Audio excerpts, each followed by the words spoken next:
Ndeye Fatou Diagne habite Pikine 700, un quartier périphérique de Saint-Louis qui n'était pas couvert par le réseau de distribution d'eau potable de la SONES. Aujourd'hui, avec la réalisation de cette borne-fontaine à 2 robinets, les problèmes d'accès à l'eau potable sont plus que de vieux souvenirs pour les habitants de ce nouveau quartier de Saint-Louis.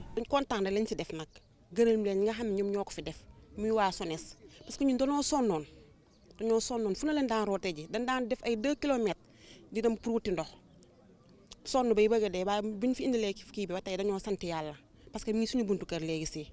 À l'instar de Pikine 700, d'autres quartiers comme Galel, Bango, Guinaw Rail et Xaar Yàlla ont bénéficié de ce genre d'infrastructure. La SONES a également initié d'autres travaux dans la ville de Saint-Louis dans le cadre du programme Eau potable et assainissement pour le millénaire pour améliorer les conditions d'accès à l'eau potable des populations.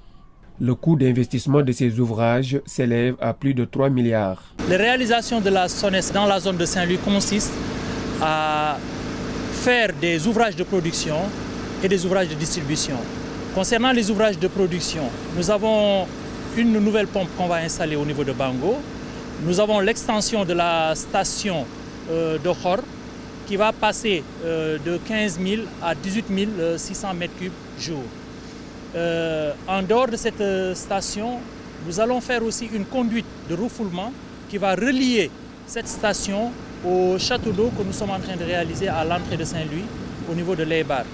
Cette conduite fonte de diamètre de 350 mm est réalisée sur un linéaire de 8 km. L'impact majeur auprès des populations, c'est la distribution de l'eau dans les zones périphériques qui n'étaient pas alimentées auparavant. Mais en dehors de cela, il y aura une amélioration de la desserte à l'intérieur de la ville où la pression sera beaucoup plus importante et la disponibilité de l'eau sera beaucoup plus accrue. Concessionnaire de services publics et gestionnaire du patrimoine de l'hydraulique urbaine, la SONES a mis en œuvre depuis sa création en 1995 de grands projets d'investissement structurants pour un accès universel à l'eau potable. C'est le cas actuellement du programme Eau potable et assainissement pour le millénaire qui a permis d'améliorer la desserte en eau dans plusieurs villes du Sénégal.